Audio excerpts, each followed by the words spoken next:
بزرگان محترم، نوجوانان اسلام اور عزیز طلباء، دنیا میں انسان پر جو پریشانی یا مصیبت یا تکلیف آتی ہے وہ اللہ تعالیٰ کے فرمان کے مطابق انسان کے اپنے اعمال کی وجہ سے ہوتی ہے، اور اس تکلیف کا ازالہ بھی اللہ تعالیٰ ہی فرماتے ہیں۔ حضرت علی کرم اللہ وجہ کا قول ہے، جب پریشانیاں حد سے گزر جاتی ہیں تو پھر اچھے دن بھی آ جاتے ہیں، اور جب انسان بہت زیادہ آرام طلب ہو جاتا ہے اور وہ دنیا کی مصیبتوں اور پریشانیوں کو بھول جاتا ہے تو اللہ تعالیٰ اس کو کچھ دنوں کے لیے مصائب و آلام میں مبتلا کر دیتے ہیں، تاکہ وہ بندہ پہچان سکے کہ دنیا میں تصویر کے دونوں رخ ہیں، مصائب و آلام بھی ہیں، راحت و آرام بھی ہیں۔ اسی لیے حضور علیہ السلام نے بڑی عجیب و غریب بات ارشاد فرمایا، حدیث قدسی ہے، اللہ تبارک و تعالیٰ فرماتے ہیں، جو انسان ہماری ڈالی ہوئی بلاؤں پر صابر نہیں اور ہماری لکھی ہوئی تقدیر پر راضی نہیں، ایک بار اور پھر سن لیجئے، جو آدمی ہماری ڈالی ہوئی بلاؤں پر صابر نہیں، یہ اللہ تعالیٰ فرما رہے ہیں، جو انسان ہماری ڈالی ہوئی بلاؤں پر صابر نہیں یعنی صبر نہیں کر سکتا اور ہماری لکھی ہوئی تقدیر پر راضی نہیں، وہ اپنا خدا اور رسول دوسرا تلاش کر لے۔ یعنی جس طرح سے انسان کو عیش و آرام میں اللہ سے راضی برضا رہنا آتا ہے، اسی طرح سے تکالیف کے وقت بھی صبر اور شکر کے ساتھ اللہ تعالیٰ کی رضامندی حاصل کرنی چاہیے۔ تکلیف آ جائے تو اس پر بھی صبر اور شکر کریں۔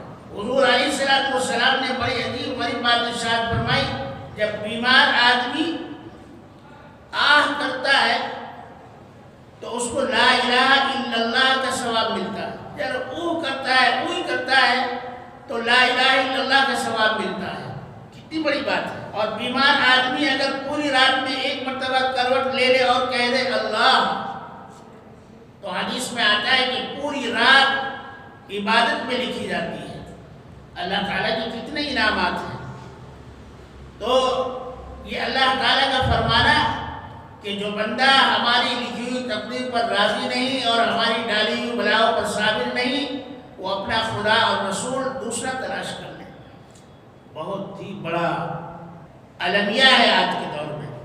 غیر مسلم بھی بیمار ہوتے ہیں، مسلمان بھی بیمار ہوتا ہے، لیکن غیر مسلم اور مسلمان میں یہ فرق ہے کہ وہ جب بیمار ہوتا ہے تو اپنے رب کو یاد کرتا ہے، اور غیر مسلم جب بیمار ہوتا ہے تو وہ سب سے پہلے ڈاکٹر کی طرف بھاگتا ہے، حکیم اور وید کی طرف بھاگتا ہے۔ مسلمان کے پاس ایمان ہے، وہ سب سے پہلے یہ سوچتا ہے، اس کی زبان سے یہ نکلتا ہے کہ اللہ ہی اس کو درست کریں گے، اللہ ہی صحت دیں گے، آگے اللہ تعالیٰ ہی صحت دیں گے۔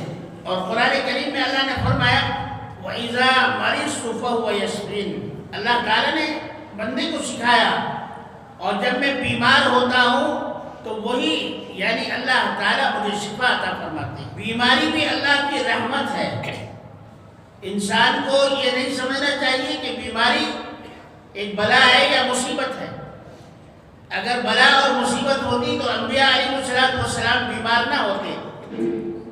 حضرت عبداللہ ابن مسعود رضی اللہ تعالی عنہ ایک مرتبہ حضور علیہ السلام کی خدمت میں حاضر ہوئے تو دیکھا آپ صلی اللہ تعالی علیہ وسلم کو بخار ہے، تو حضرت عبداللہ ابن مسعود نے آپ کو چھو کر دیکھا اور عرض کیا، یا رسول اللہ صلی اللہ علیہ وسلم، میرے ماں باپ آپ پر قربان ہوں، آپ کو تو بہت زیادہ سخت بخار ہے۔ تو فرمایا کہ ہاں، اور ارشاد فرمایا تم لوگوں کے مقابلے میں مجھے دوہرا بخار ہوتا ہے، یعنی ڈبل بخار ہوتا ہے۔ تو عبداللہ ابن مسعود نے عرض کیا، یا رسول اللہ صلی اللہ علیہ وسلم، آپ کو ثواب بھی ڈبل ہی ملتا ہوگا؟